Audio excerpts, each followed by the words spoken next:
The thing was, I couldn't think of a room or a house or anything to describe the way Stradlater said he had to have. I'm not too crazy about describing rooms and houses anyway. So what I did, I wrote about my brother Ali's baseball mitt. It was a very descriptive subject, it really was. My brother Ali had this left-handed fielder's mitt. He was left-handed. The thing that was descriptive about it, though, was that he had poems written all over the fingers and the pocket and everywhere, in green ink. He wrote them on it so that he'd have something to read when he was in the field and nobody was up at bat. He's dead now. He got leukemia and died when we were up in Maine on July 18, 1946. You'd have liked him. He was 2 years younger than I was, but he was about 50 times as intelligent. He was terrifically intelligent. His teachers were always writing letters to my mother, telling her what a pleasure it was having a boy like Ali in their class, and they weren't just shooting the crap, they really meant it.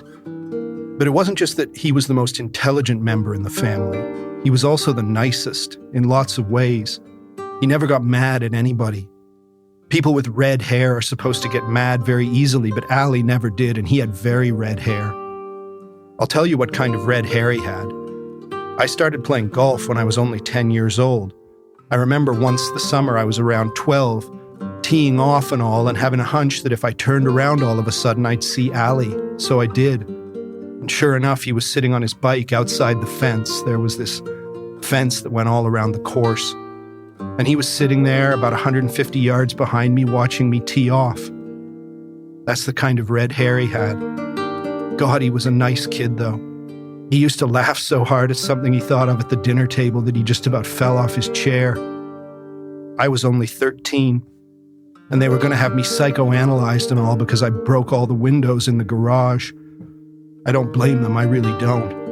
I slept in the garage the night he died, and I broke all the goddamn windows with my fist just for the hell of it. I even tried to break all the windows on the station wagon we had that summer, but my hand was already broken and everything by that time, and I couldn't do it. It was a very stupid thing to do, I'll admit, but I hardly didn't even know I was doing it, and you didn't know, Ali. My hand still hurts me once in a while when it rains and all, and I can't make a real fist anymore, not a tight one, I mean, but outside of that, I don't care much. I mean, I'm not going to be a goddamn surgeon or a violinist or anything anyway. The Catcher in the Rye, Chapter 5.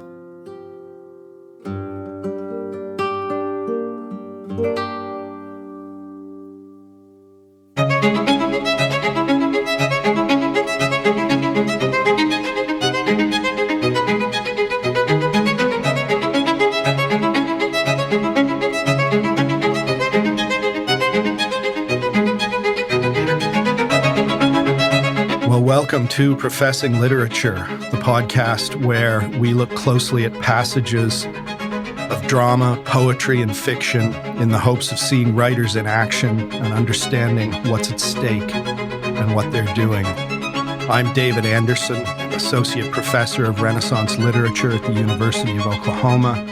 I'm joined, of course, by Eric Williams. And I don't know when you'll be listening to this, but for us, it's a hot June day in the year of grace 2021 in Oklahoma City. So good morning, Eric. How are you? Good morning, David. I am great. The summer is here. The long Oklahoma summer is just starting to get its hands around us. How you holding up so far? I am patiently awaiting fall. Yeah, that's fair enough. Yeah, I've lived in Oklahoma for 12 years now, and I knew when I moved here from Canada that the summers would be hot, but I didn't have a sense of how long they could sometimes be, where it's 2 weeks after Labor Day and you're still getting punished when you open the door and walk outside. Yeah. That takes a toll on me. Yeah, and I think probably the worst for me is the humidity. Yeah.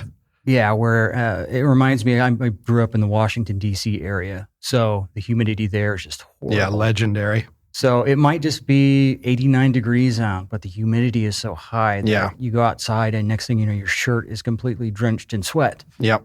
That's how I feel most of the time between, say, late April and mid-October. I'm just, wet. I think when I moved here, I had a vague idea that the Oklahoma climate was maybe roughly like sort of New Mexico, Arizona, or something like that, where it would be dry. And it's not Mississippi, but it's pretty muggy this time of year. Yes. Well, I'm sure the listeners, have a huge appetite for this kind of stuff and would like us to talk about Oklahoma weather for the next hour. We can make a new podcast for that if we wanted to discuss Oklahoma weather. Idea. Yeah, weather is it is the favorite subject of people around here. When you live in tornado country, people care about the weather and think about it a lot. But I think this is a literature podcast. Yes, if I'm not misremembering.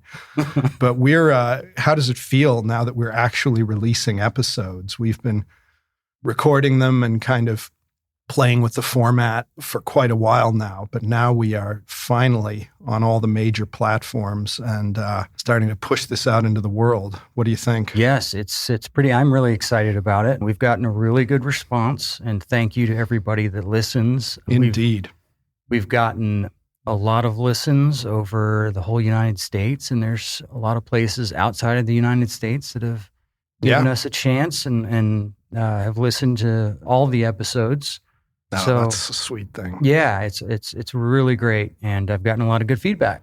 Well, that's wonderful, and we've talked about the possibility of maybe doing an episode at some point, maybe every so often, dealing with listener questions. We'll see how that goes as questions and comments come in, and people explaining how frustrated they were by my reading of 1984 or something like that. So that could be good fun. So please do write in. We have an email address, do we not? We do. Yes. You can reach us at ProfessingLiterature@protonmail.com.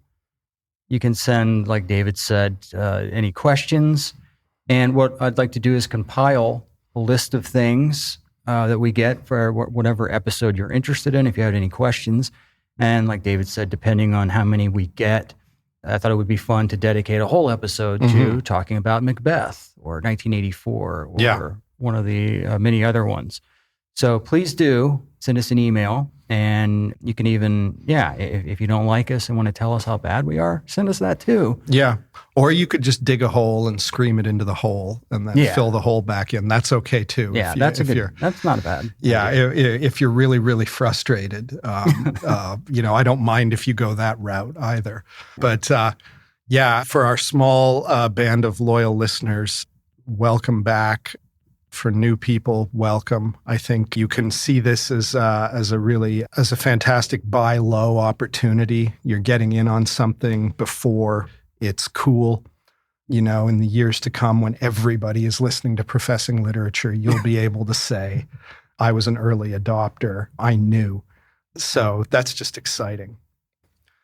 Today we're talking about J.D. Salinger's The Catcher in the Rye, one of the most popular and talked about American novels of the 20th century, published in 1951. It's also one of the great controversial banned novels of the 20th century, alongside works like Ulysses, Lady Chatterley's Lover, even Huck Finn, banned in the 20th century in many places, though written in the 19th.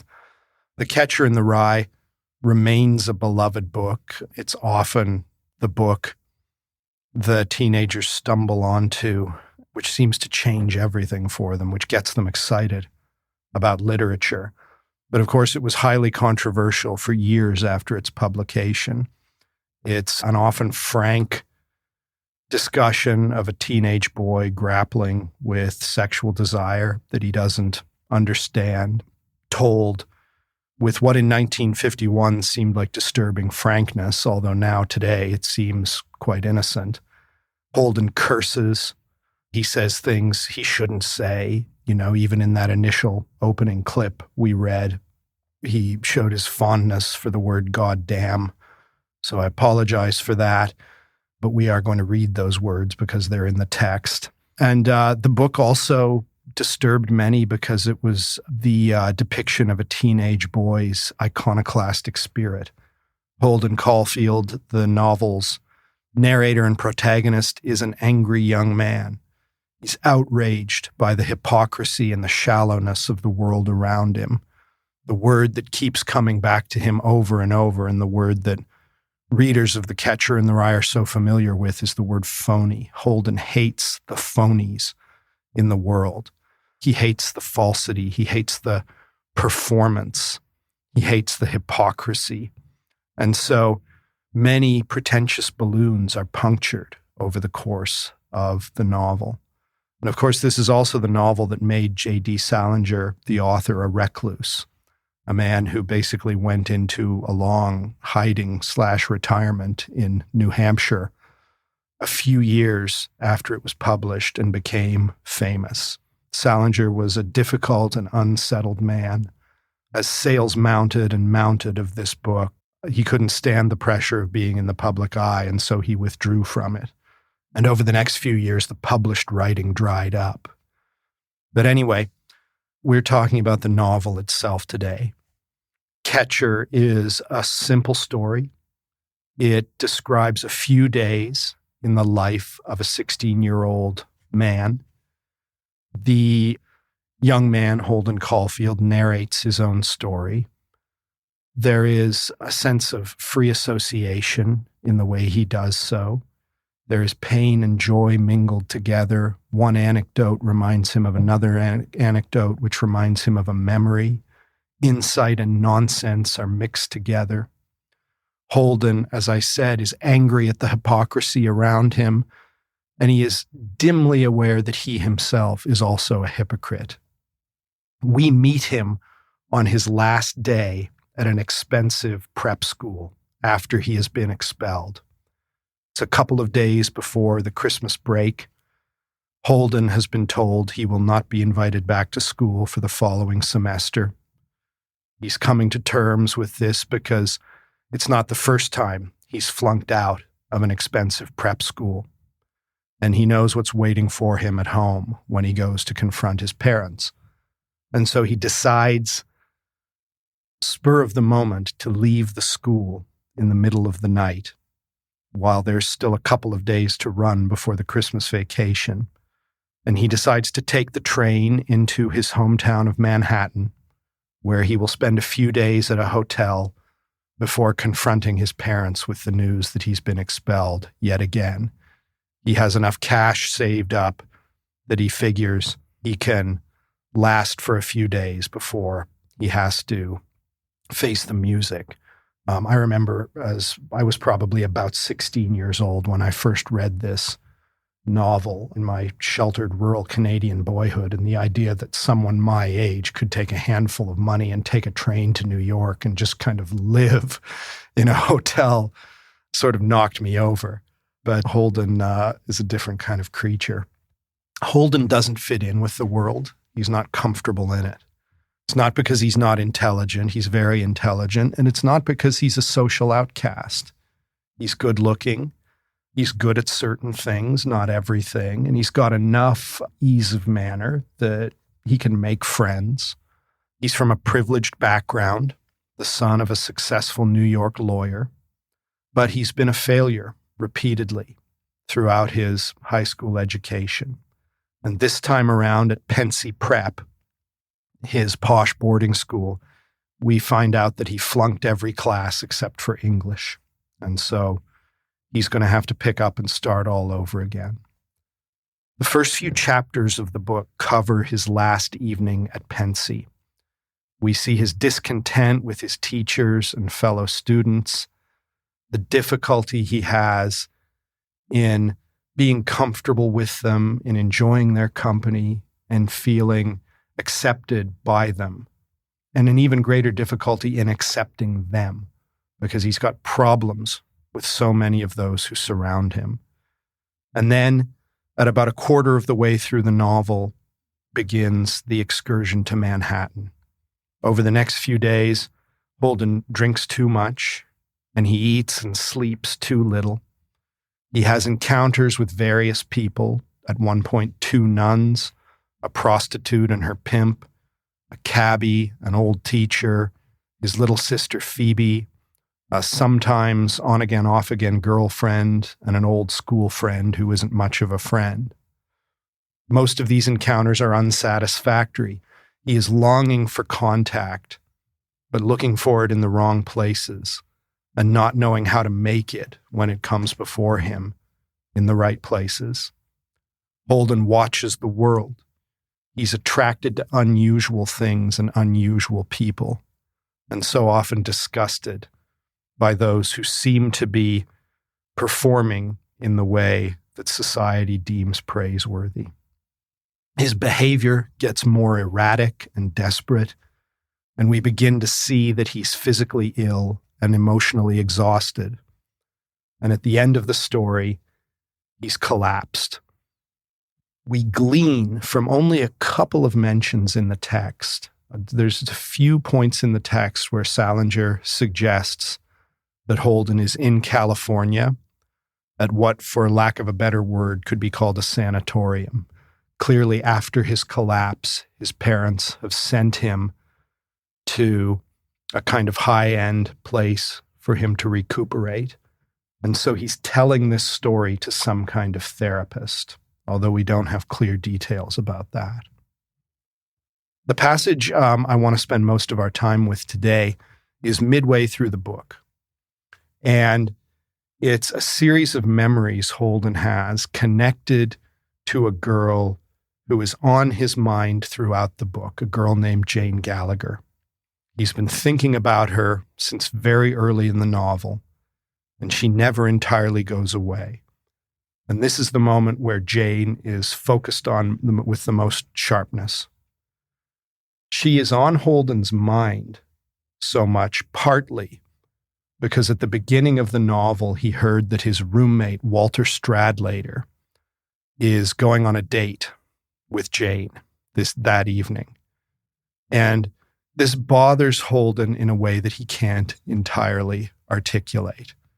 Stradlater is a thoughtless meathead, and he is cocky, and he's cocky about his sexual conquests. We have no idea if Stradlater is telling the truth or if he's just bragging, but Holden feels like he's telling the truth. And Holden is worried that Stradlater is going to push himself on Jane and that she will sleep with him. Stradlater has bragged about the fact that the basketball coach, Ed Banky, is lending him his car for this date. And Holden knows what goes on in cars with dates like that. He continually asks Stradlater, he keeps saying, say hi to Jane for me, say hi to Jane for me. He's obsessing about her, and he says, ask her if she still keeps her kings in the back row. He explains that he and Jane used to know each other over summers, that their families holidayed in the same place in Maine, and he used to play checkers with Jane. And she had this habit of keeping her kings in the back row. In other words, she wouldn't, when she got a checker kinged so that it could now move backwards, she wouldn't do the normal thing and use those kings, deploy them in the game. She would just keep them in the back row. And Holden finds this little habit of hers fascinating, and he wants Stradlater to ask her about it. Stradlater doesn't care. He's getting ready for a date. There's one thing on his mind. He's completely indifferent to this. And it's a frustration that eats at Holden. And so later in the novel, Holden has had a number of experiences, and he keeps thinking about Jane. And he has a moment where he sits down and he explains to his interlocutor, this therapist, and we're sort of in the therapist position. He explains how he came to know Jane. And so that's what I'm going to read now. I'm cutting a paragraph in the middle of this text that describes their first meeting because I think it's not necessary for now.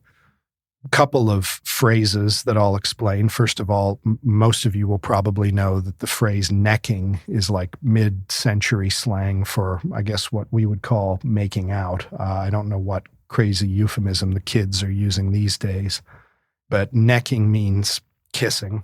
And then another phrase that I find quite funny, Holden's euphemism for sex is giving the time. To give a girl the time is to sleep with her. So hopefully that makes things clear. But I'm going to read the passage now, according to my usual practice, and then talk about it, and then make some wider connections. So this is from chapter 11 of The Catcher in the Rye. All of a sudden, on my way out of the lobby, I got old Jane Gallagher on the brain again. I got her on and I couldn't get her off. I sat down in this vomity-looking chair in the lobby and thought about her and Stradlater sitting in that goddamn Ed Banky's car. And though I was pretty damn sure old Stradlater hadn't given her the time, I know old Jane like a book, I still couldn't get her off my brain. I knew her like a book, I really did. I mean, besides checkers, she was quite fond of all athletic sports, and after I got to know her, the whole summer long we played tennis together almost every morning and golf almost every afternoon. I really got to know her quite intimately. I don't mean it was anything physical or anything, it wasn't, but we saw each other all the time. You don't always have to get too sexy to get to know a girl. She was a funny girl, old Jane. I wouldn't exactly describe her as strictly beautiful. She knocked me out, though. She was sort of muckle-mouthed. I mean, when she was talking and she got excited about something, her mouth sort of went in about 50 directions, her lips and all. That killed me. And she never really closed it all the way, her mouth. It was always just a little bit open, especially when she got in her golf stance or when she was reading a book. She was always reading, and she read very good books.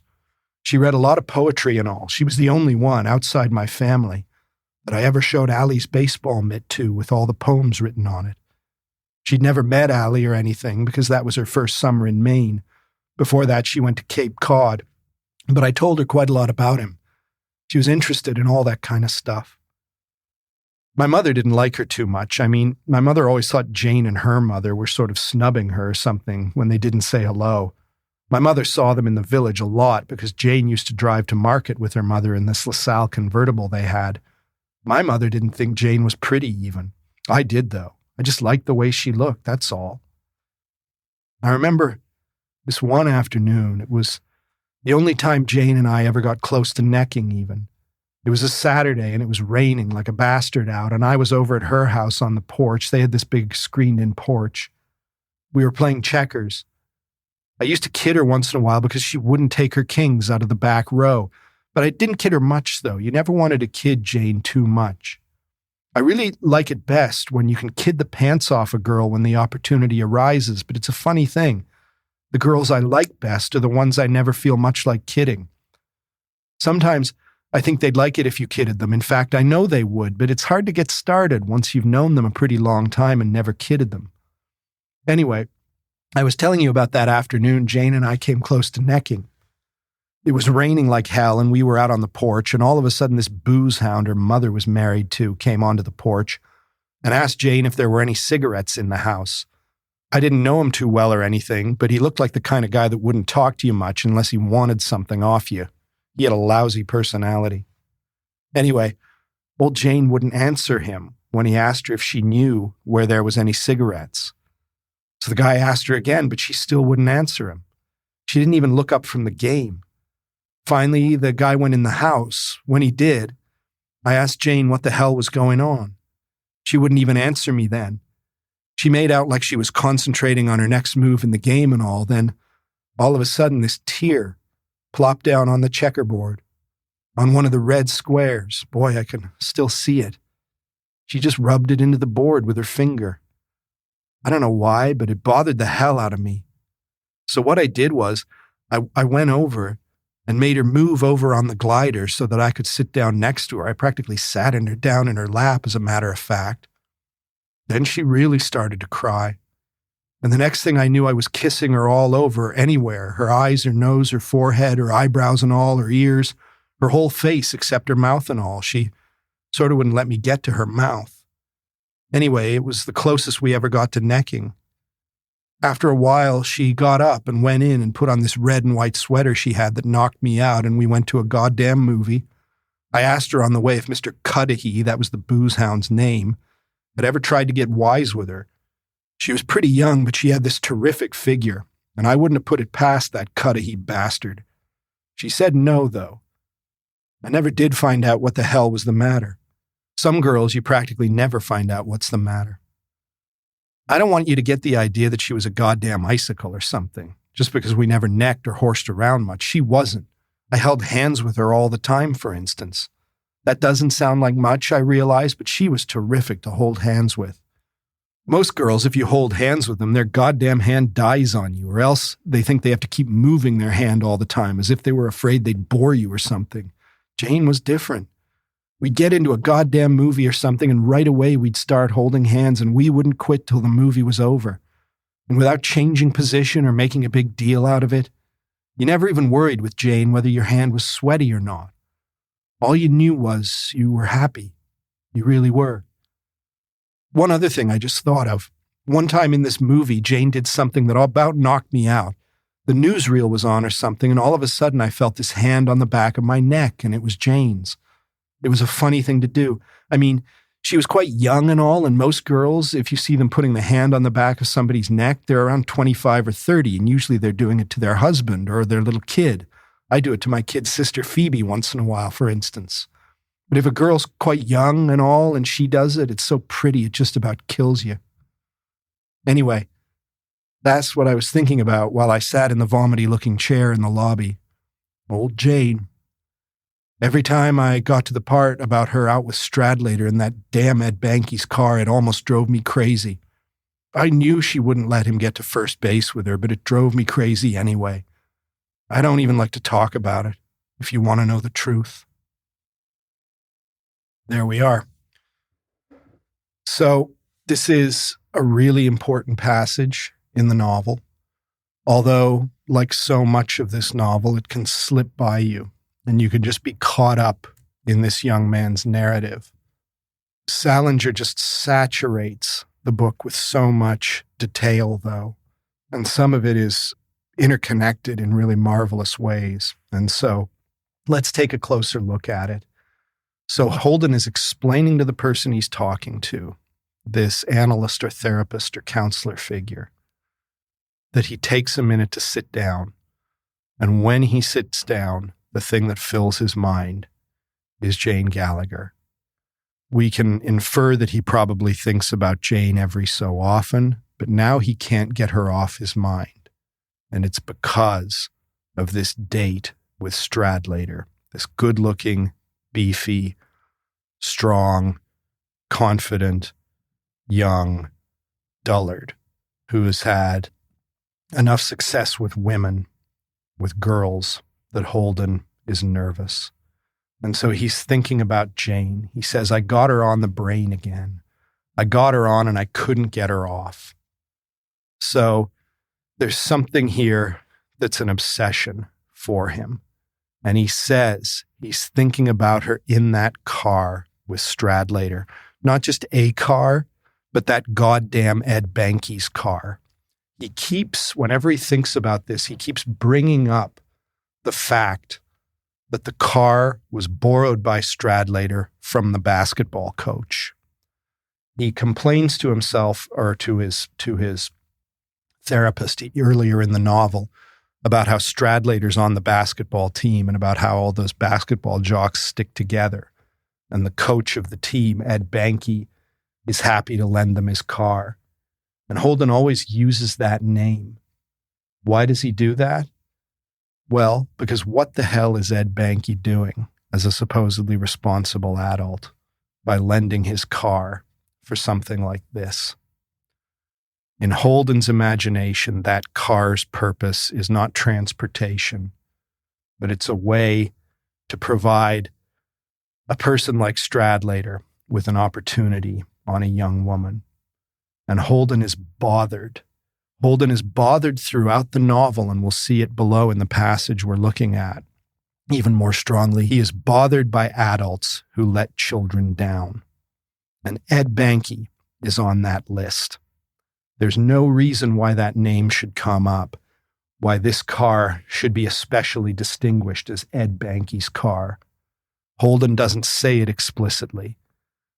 But what is a basketball coach at a prep school doing by lending out his car? Well, being a good guy, being a cool teacher, sure. But Holden knows that there's something more at stake than just Stradlater getting a ride. He knows Jane like a book, he says, here off the top. He knows her. And he repeats it over and again. I know old Jane like a book. I still couldn't get her off my mind. And then he says, I knew her like a book. So he shifts from the present tense to the past tense, and perhaps that suggests a little bit of insecurity or worry. I know her like a book means I can be absolutely confident in what she's going to do. I knew her like a book means I used to be absolutely confident in what she was going to do. But maybe that confidence has slipped. It's said casually, but it goes deep. The checkers comes up again. I mean, besides checkers, he says she was fond of all athletic sports. And he talks about their tennis and their golf. The one thing in the novel that Holden, who is very self-deprecating and often runs himself down, the one thing in the novel that Holden tells us he is really good at is golf. He says at one point that you'd be kind of surprised if I told you, the therapist, what I go round in. In other words, how good I am at golf. This is a girl he could play golf with. It's the thing Holden is good at.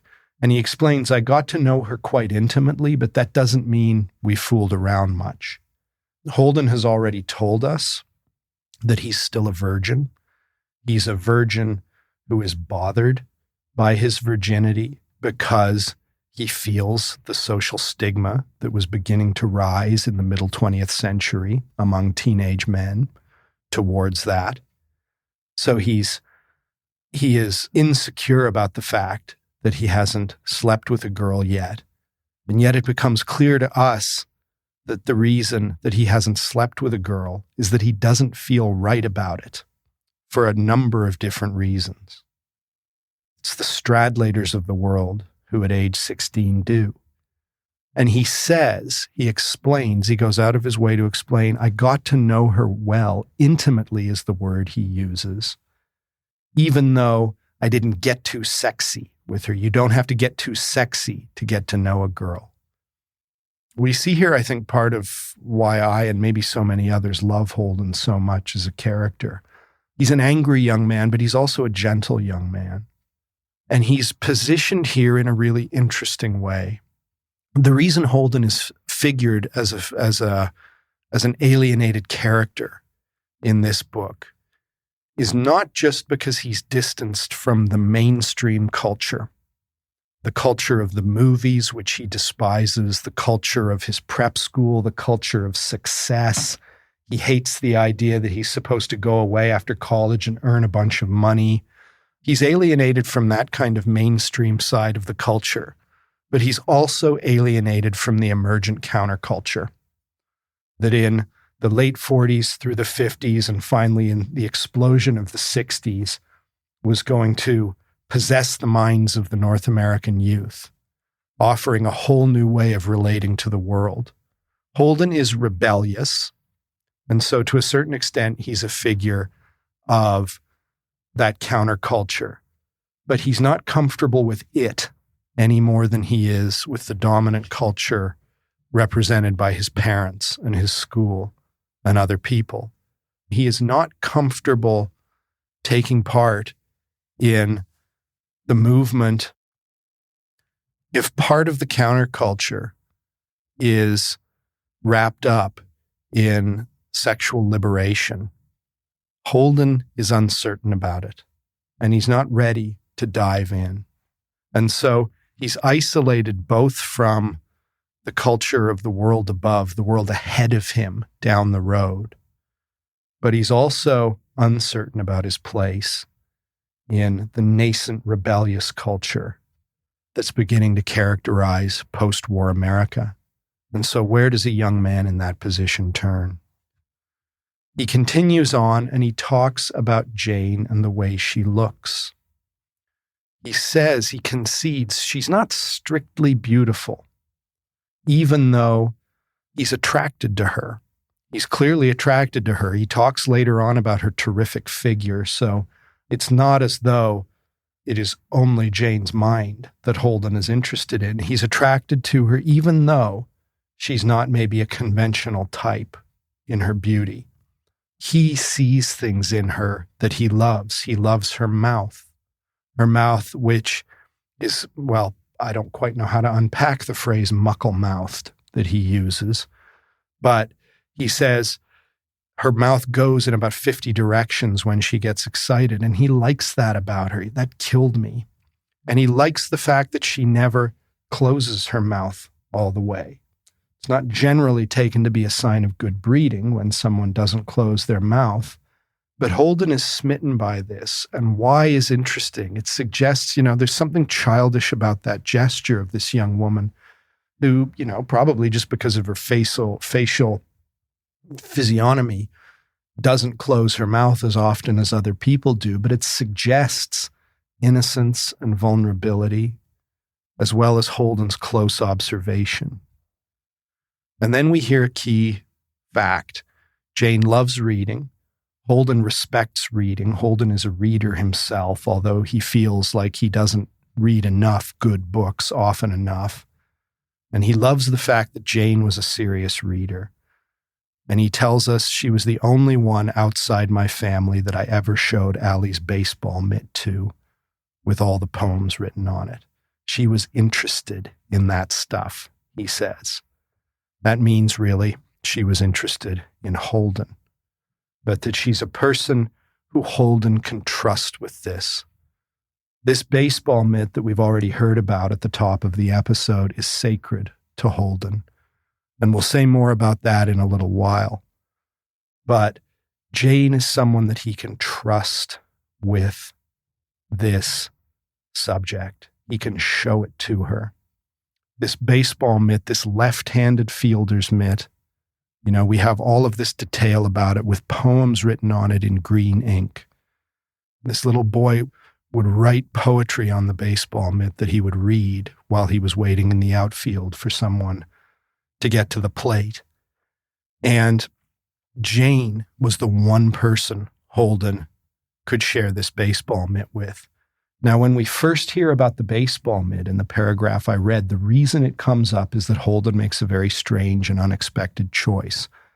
Stradlater, his brutal fool of a roommate, is going on this date that Holden is nervous about, and Stradlater has the nerve to ask this roommate who has just been kicked out of school to write an essay for him. And it's supposed to be a descriptive essay, and Stradlater says, describe a room or a house or something like that. And Holden, why we don't know, decides that he will take this on, to spend his last evening at this school that's just expelled him writing Stradlater's essay. And what he decides to write about is Allie's baseball mitt. Now, when Stradlater gets back from the date, and Holden is nervous and worried about what went on, when Stradlater gets back from the date, he will be ticked off that Holden wrote about this subject. He thinks that Holden missed the point of the assignment. And a furious fight will break out. Holden will be outraged and he'll tear the essay up. He showed the baseball mitt to Jane. When he tried to write about it on Stradlater's behalf for Stradlater, Stradlater didn't get it. So there's this big disconnect between Jane, this icon in Holden's mind, and Stradlater, who wants to give her the time. He continues on, talking about how his mother, who we hear in the novel is very high-strung and very socially concerned, his mother didn't really like Jane and doesn't think she's very attractive. Holden again reiterates, I find her attracted. She's not a perfect conventional type. The mother is preoccupied with the way things look to the wider world. And Holden cuts against that. And then he launches into this really meaty, ambiguous, powerful memory about one afternoon when it was raining and he was sitting with Jane on her porch. He says, I remember this one afternoon. This is a novel that is dominated by Holden's memory. His memory is maybe not always perfectly reliable. Usually he's narrating the events of those few days in New York, but they're intercut with longer, deeper memories. Memories that Salinger really artfully deploys. And this one is a big one. So he's going to take us out of the narrative in order to tell this story about Jane. He doesn't entirely understand what his memories mean. We have a better grip on them, I think, than Holden himself does, which is natural enough because Holden's living with them. And he says, I'm going to tell you this one afternoon, the time Jane and I got closest to necking. Now, for another young man in another context, this would be a sort of big fish story about how he almost got close with this girl, but it didn't come off. But the desire and the sort of the sexually loaded part of this is not what interests Holden. He's telling this story for other reasons. He says, he remembers clearly. He remembers important details. That says something about why this sticks in his mind. He says it was a Saturday.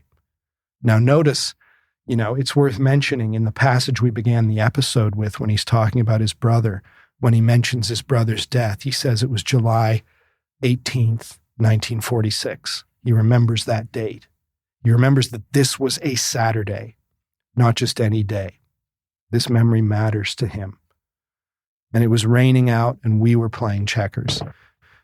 Checkers, no offense to those among you who are checkers devotees, checkers is a simple game. It's a kid's game.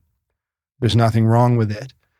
But it's a game of limited complexity and perhaps even suggests a kind of innocence. They're playing checkers. These two are on the borderline. They're on the fault line between childhood and adulthood. And he says this has already come up in those conversations earlier with Stradlater, but he says, I used to kid her once in a while because she wouldn't take her kings out of the back row. So we now get to have a stronger sense about what's up with this. According to my best understanding of checkers and my memories playing it, that's a terrible strategy if what you want to do is win a checkers game, to not take your kings out of the back row. Once the checker has been kinged, you now have an advantage. Jane doesn't use that advantage, however. For some reason, perhaps an almost aesthetic kind of reason, she leaves her kings in the back row. She likes them there. Now, what does that mean? That means those kings are safe. Because in checkers, if you can imagine the checkerboard, you can't take a piece that's got its back to the wall, so to speak. It's protected. And so you can't use it as an advantage, but it also can't be captured. And so Holden kids her about that, which is fair enough. They're bantering over the checkerboard. And Jane has this funny habit. But it's a funny habit that has a symbolic weight to it. This is a young woman who keeps her kings in the back row. This is a young woman who is not, how do I want to put this? She's not taking advantage of her advantages. And so this is connected to the fact that Jane is still a virgin. And so Holden is worried when she goes on this date with Stradlater, Mr. Sexual Conquest, that this girl who doesn't keep her kings in the back row is going to be taken advantage of, or is going to be put in a situation where she feels she has to give Stradlater more than she would want to. Or maybe even, and perhaps an even more disturbing possibility from Holden's point of view, perhaps Jane is now at the point where she might consider moving her kings from the back row. And so when Holden says to Stradlater repeatedly, ask her if she still keeps her kings in the back row, ask her if she still keeps her kings in the back row, he's wanting Stradlater to remind Jane of the kind of person she is. Now, I don't think Holden knows that he's doing that, but I think that comes up repeatedly because deep down, that's what he's anxious about. Jane is this sort of girl, and Stradlater's going to take advantage of her, and Holden did not take advantage of her. You don't have to get too sexy to know a girl, he said, and Jane is a girl worth knowing. He goes on and he talks about how he would kid her a little bit about this habit with her kings. But he didn't kid her too much. She's the sort of girl you didn't want to kid too much. And Holden is funny. He's really funny. And he can be a wiseacre. And we see him kid other women and girls over the course of the novel. But Jane is different. He doesn't want to kid her. The girls you like best are the ones you don't feel like kidding. Something deeper is at stake between them. And then we get the story of Mr. Cudahy. Jane's mother is clearly divorced and has remarried. And Mr. Cudahy is hanging around the house. And something is going on in this house, and we don't know what it is. Jane won't look at him when he comes on the screened-in porch. Mr. Cudahy, Holden says, is a booze hound, so he's an alcoholic or close to it. And also Holden says he's the sort of person who looks like he always wants something from you. And Jane won't talk to him. Now that's a strong thing, a strong move for a young woman to make when it comes to her stepfather, although maybe not an untypical one. But something's here. Something that causes Jane resentment and anger. And she's able to outface Mr. Cudahy in this instance at least, so that he gives up his pursuit of cigarettes and goes in the house and forgets about it. And she's upset. Holden will ask her, "Did he ever try anything with you?" Jane doesn't answer, and I don't think we as the reader have to assume that he did. We don't need to know what went on between them, and we don't need to assume that it was the worst thing. Maybe it was. Maybe someone could go even deeper between these lines and convince me that that is exactly what was at stake. I don't know that we need to go to that extreme reading, though, to understand that someone like Jane might be angry at this man. Mr. Cudahy represents, once again, just like Ed Behnke does, the way adults let children down. The way Jane's mother, perhaps, let Jane down. And she has anger. And that anger is also connected to grief. And Holden is asking her what's wrong. She's not answering him. She will never tell him what happened. But he sees in that beautiful image Salinger gives us, he sees the tear fall on the checkerboard, and Holden tells us it was a red square.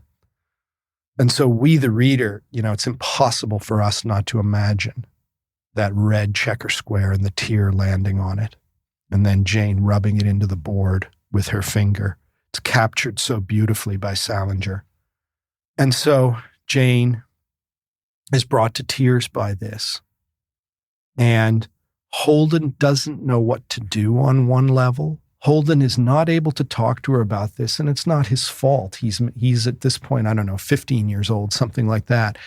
He's not able to give her everything she needs in this moment, but he's able to give her something. And there is, in a way that's maybe typical of teenagers, the mixture here of desire and also emotional comfort. And so they come and they're close and he kisses her. She doesn't let him kiss her mouth. She keeps her kings in the back row. Holden is okay with that, though. And then they reset. And Jane goes off and puts a sweater on and they go to the movies. And so there's frustration and insecurity in this for Holden because he doesn't know exactly what happened. He says, some girls you practically never find out what's the matter. He's insecure about this. He's frustrated. He's frustrated maybe because as a person involved, he wants to know what happened. And he's also worried about Jane. And then he shifts and he says, don't think that she was an icicle or something. I don't want you to get the idea that she was a goddamn icicle or something. So you listener/reader are not supposed to think that just because Jane wouldn't let him kiss her and wouldn't tell him what went on, that she's a, quote, icicle. So he makes a defense of Jane here and he says, the issue is not that she's frigid. Why? Because we held hands all the time and it was great. This is such a lovely little moment in the novel that tells us so much about Holden. and says something about why maybe all those parents who got worked up over a couple of generations and wanted this book banned from school libraries and things like that were missing the point. Holden Caulfield was not your enemy. Holden Caulfield was maybe more worthy of your attention. Holding hands with the right girl can be terrific. And he explains why, and it's kind of charming. And, he does this little thing about how most girls, if you hold their hand, it dies on you, or they think they have to move their hand around. Jane was different. Now, this is not, of course, we understand, because Jane has this higher level aptitude for hand holding. It's because this is a person whose hand he wants to hold. And there's contentment. It's not that he's lapsing into some kind of neutered state of desirelessness. He loves the way Jane looks in this sweater. He likes looking at her. But to simply hold her hand is worth something. And it even can make the movies special. One of the things I must admit that I love about Holden is how much he hates the movies. Because I'm not trying to suggest I hate all movies, but I kind of hate movie culture for the most part. And Holden has an absolutely devastating ability to skewer movies and all their pretentiousness and stupidity and the kind of falsity that, at least for him, they represent. His brother D.B., his older brother, who he really loves and admires, who's a very talented writer, Holden says in the first paragraph of the novel, is prostituting himself in Hollywood, writing for the movies. D.B. Holden thinks is too talented to pour his writerly gifts down that hole of phoniness. But being with Jane Gallagher can make a movie a special experience for Holden and worth going to. And so they're at this movie. And it's not just that they're holding hands. We have this little gesture that is so significant and so sweet that Holden remembers. Jane is not able to talk to Holden about what happened to her, to tell him the story of whatever pain there is in her family. She's not able to do that, but she is able to show him what he means to her. And she does it with this idiosyncratic, lovely gesture of putting her hand on the back of his neck, which is this gesture of intimacy and of care. And Holden compares it. He says it's the sort of thing someone older would do with someone younger that they care about. He says, I do it with my kid sister, Phoebe. Holden loves Phoebe. Phoebe is probably the person who, maybe other than Jane, Holden cares about most in all the world. And so to say that the thing I would do to Phoebe is what she was doing for me is maybe to say that what Jane was doing was giving me a kind of gift and telling me something. This is the sort of thing a person will never forget. And he says in his inimitable way, it's so pretty, it just about kills you. And then he rounds out the memory. Anyway, that's what I was thinking about while I sat in that vomity-looking chair in the lobby. Old Jane. Every time I got to the part about her out with Stradlater in that damn Ed Banky's car, it almost drove me crazy. I knew she wouldn't let him get to first base with her, but it drove me crazy anyway. I don't even like to talk about it if you want to know the truth. I don't even like to talk about it if you want to know the truth. Now, that's both true and false, that last statement. Holden needs to talk about this. And he's in a place with a person he clearly feels he can talk about this. But there is pain here. This is a novel about pain that lies under the surface. Pain maybe that's distinctive to a teenager, but the sort of pain that can characterize a whole life, because these wounds we receive in our childhood and youth, in our teenage years, are often the definitive ones. And Holden has reached in his life by the end of the novel when he collapses a crisis point. And we probably have to think, thank God he does reach that crisis point and that he does collapse, because maybe he has the opportunity to reset. Because this young man was headed for disaster, and it doesn't take a prophet to see that. Why? Well, because of all the pain he's carrying, because of his sense of alienation from the world and his inability to articulate it and to explain it to the people who need to understand it so that they can help him. Holden's parents love him and he respects his parents. We don't hear a lot about them. We have a far sharper understanding of his siblings than his parents. They don't seem to be bad parents, but they're not communicating with him, and the way they try to love him is at least in part by sending him to these fancy private schools that he continually flunks out of. There is not the necessary intimacy between Holden and his parents at this point for them to help him. But now maybe with his collapse, that changes. But this family is a haunted family. The mother, we hear Holden mentions in passing at one point, the mother can't sleep most nights and stays up smoking cigarettes. Just a throwaway little fact. But that mother is grieving a lost child. And Holden is grieving his dead brother, Allie. And so let's go back to where we began the episode with that long paragraph about his brother, Allie. And let's think about the connective tissue, the thematic connections between that episode, that memory or set of memories, and the ones he has about Jane. That page or so that I read about Allie is taking us to the center of Holden's pain. And that baseball mitt that he keeps with him, that he takes to prep school and has in his closet with him, that he shows to Jane Gallagher because he clearly takes it to the vacation they have up in Maine, is iconic for him. Stradlater, we said, does not care about that baseball glove. It's like a litmus test Holden gives Stradlater. You want me to write your stupid essay for you? Well, I'm going to write it about this. And Stradlater shows that he didn't get it. Jane did get it. Why does it matter so much? Well, that's a silly question, I suppose. He lost his brother when he was, about 13 years old, and Allie was 2 years younger.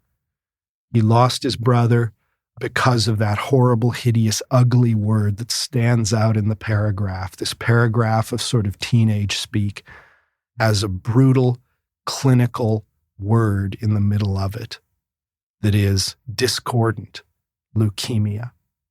He lost his brother because of leukemia. And he lost the person who, of all the people Holden knows, he didn't deserve to be lost. His brother, Holden says, and there's clearly the idealization of memory here, but his brother, if anyone deserved to be alive, it's his brother. Allie, for him, is precious and admirable, and he is an ideal for Holden. And Holden does not believe, throughout the book we get this sense, he doesn't believe he lives up to the ideal that Allie represents. He doesn't believe he deserves to be living while Allie died. Holden has, throughout the book, and we see it in that episode with Jane, a preoccupation with innocence and a sense of outrage at the way the world and the people who run the world violate innocence. And I'm certainly not thinking just sexually, although that's part of it. Holden, at one time in a famous passage, will remember how much he loved going to the museum with his class when he was in grade school. And he talks about the famous dioramas at, I guess it's the Met, or maybe it's the Museum of Natural History.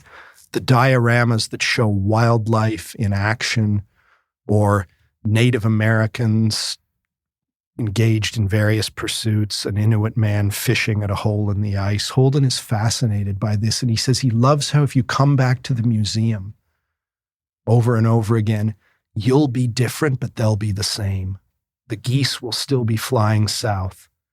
That Inuit man will still be fishing with 2 fish that he's already caught on the ice and his line down the hole. Why is this important to him? Well, it's because he has this fantasy, this longing for a world without change. a world where things are stable and safe. Because the world as we know it is the world where his brother died and where a girl might not be able to always keep her kings in the back row. Allie deserved to live. Allie was better than Holden in Holden's accounting. Holden is angry all the time. He is angry at everything. And Allie, he says, never got mad. Holden is an academic failure. Allie, he is proud to tell us, was brilliant. Holden is burdened by guilt about the sexual desire he feels but doesn't understand, that he's afraid of, and that makes him do things and think thoughts that he's ashamed of. Allie is in a kind of diorama of memory where he is always innocent. And so the fact that Jane Gallagher was a girl that he could show the glove to makes clear why she is so important to Holden. In his reminiscence about Allie, he tells us certain key things, and it's heartbreaking. He tells us about this time that Allie, he turned around playing golf, knowing that if he did so, he would see Allie. And sure enough, there his brother was on his bike, 150 yards behind us, he tells us, with a kind of golfer's ability to estimate yardage. He sees his brother there, his little brother watching over him, right? That's not the way it's supposed to be. The older brother is supposed to watch over the younger brother. Allie was watching over Holden, and yet Holden was not able to look after him. Later in the book, we will hear about a time that really bothers Holden. He tells us about a memory he has that he feels horribly guilty about. Typical memory of brothers and boys where Holden wanted Allie to go away because he was playing with his friends, but it eats at Holden because now he'd give anything to have Allie back. And he thinks of this time when he turned around and there was Allie watching over him. And now he wants to be the person who looks after the Allies in the world. He will tell his sister Phoebe, this novel has the famously enigmatic title, The Catcher in the Rye. If you know the book, you know what that means. It's rather interesting. It's a garbling of a line from a Robbie Burns poem, and it's very interesting that it's garbled. There's a poem by Robbie Burns, the Scottish poet of the late 18th century, If a Body Meet a Body Coming Through the Rye. And it's a poem that seems to me to be about sexual awakening or something like that, in a description of a young woman walking through a field of rye.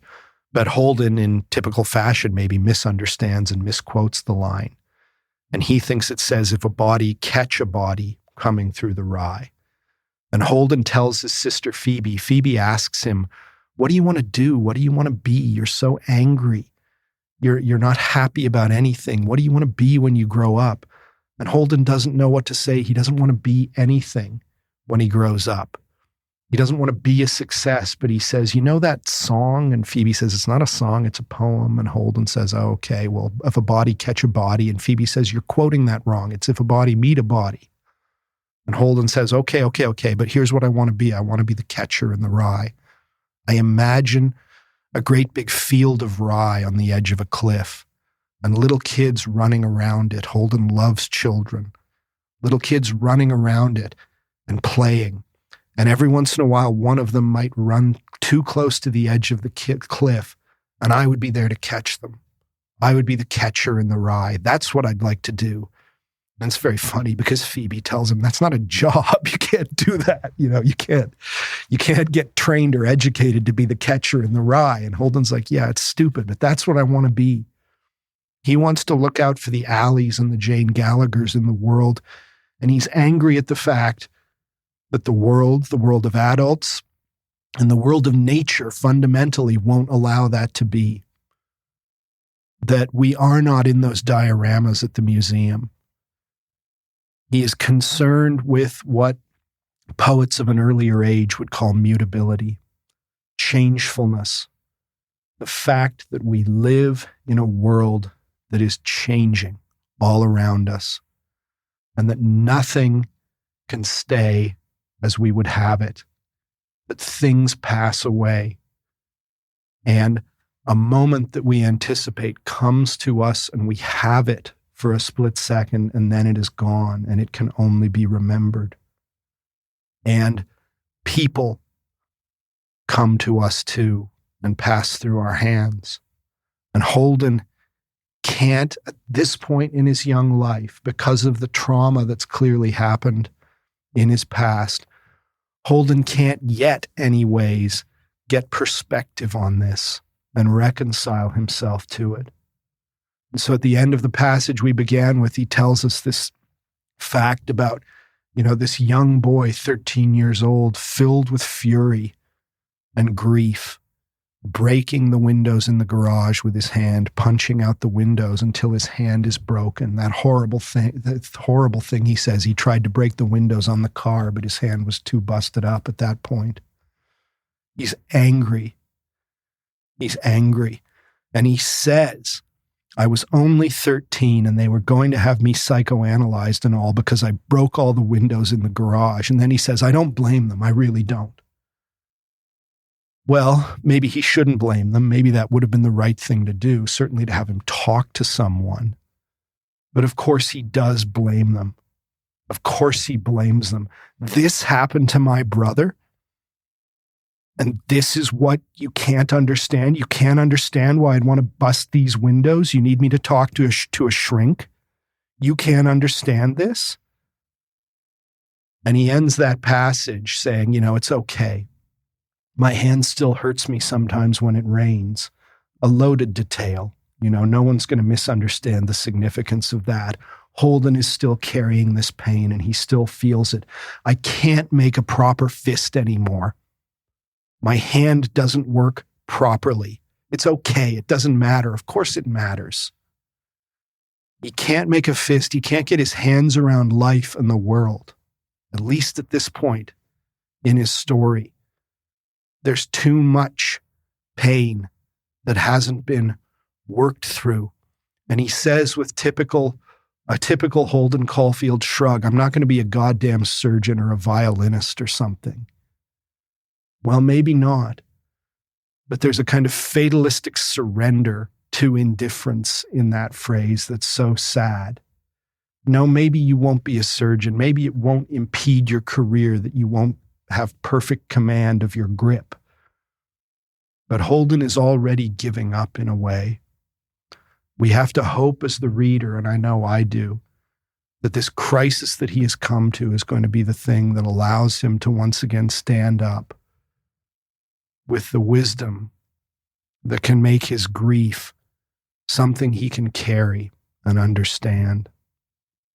And if he never becomes the catcher in the rye in his working life, he can take his desire to protect those who are vulnerable forward. So that's the catcher in the rye. How we doing, Eric? Wow. I feel like that was therapy for me. Yeah. I mean, I read that book when I was 17 and I don't know. I wonder, because when I was a kid and I read that, I had my troubles and, so I wonder, does a healthy kid who reads that feel the same way about it that somebody else does? I mean, I feel like it's not, something about reading that book when I read that, it was kind of validated how I was already feeling, and articulated it in a way, and just yeah. So what do you think? Do you think that it's Yeah, there's a lot of deep water underneath that question, I think. Here's how I remember reading The Catcher in the Rye probably half a dozen times between when I was age, I don't know, maybe 17 like you, somewhere around there, and age which I am now. When I first read it, I loved it. I thought it was so funny because Holden is really funny. I loved his turn of phrase, that kind of mid-century slang he has. And he's great with his quips and with his kind of world-weary barbs and things like that. So I thought it was funny. I thought it was compelling. I thought it was kind of exciting. The book was more mature than I was whenever I first read it. And I think I was attracted to his anti-phony attitude, right? That he's angry at the world. And it's like, yeah, I hate phonies too. Phonies suck. And I want to stand beside this kid who can take shots at all the phonies. And it was only later, rereading it several times through my 20s probably, or maybe got started when I was in college and went back to the book. You start to realize that what Salinger is telling you is not that we all need to go on a crusade against phonies, but that we are all phonies. And we'd maybe better reconcile ourselves to that and find a way to live with it and forgive it in ourselves and mitigate it and be conscious of it. And Holden, as I said at one point, has a dim awareness that he can be a hypocrite and a phony, but it doesn't go very far. And we, as we mature as readers, I think, can see the depth in the story, can see that the story is not about the anger of the young man and the vindication of his attack on phonies, because we can't live without a certain amount of phoniness, right? We can't live without performing for one another to a degree. But coming to see that what's really going on maybe is our invitation to see how the things in the world that this young man is angry about are kind of masking a deeper hurt and an even deeper failure on the part of those who are responsible for him. I don't know. I think I'm butchering that thought to the extent that it is a thought worth articulating, but I don't know. Yeah, I'm not sure how well that answers your question or resonates with you. Well, this is such an important novel. It was important for my generation. I'm kind of late Gen X. My impression is, as a guy who teaches English classes to college students, my impression is that when I was starting as a teacher, still in grad school, students still really cared about this book and it was important. I feel like the current generation of college students, fewer and fewer of them read it. I don't know what exactly that's saying, whether it's about the book kind of passing out of fashion or just about the decline of literacy generally. Yeah. But it doesn't seem to be as present to the minds of students, but I think it should be. I think there's good medicine for the soul in this book. Yeah, that's surprising to me. It just seemed so vital in our generation. Yeah. I think that whether you wanted to or not, you were going to read The Catcher in the Rye. Right. Yeah, and maybe not. Yeah, it was just an inevitability. Yeah.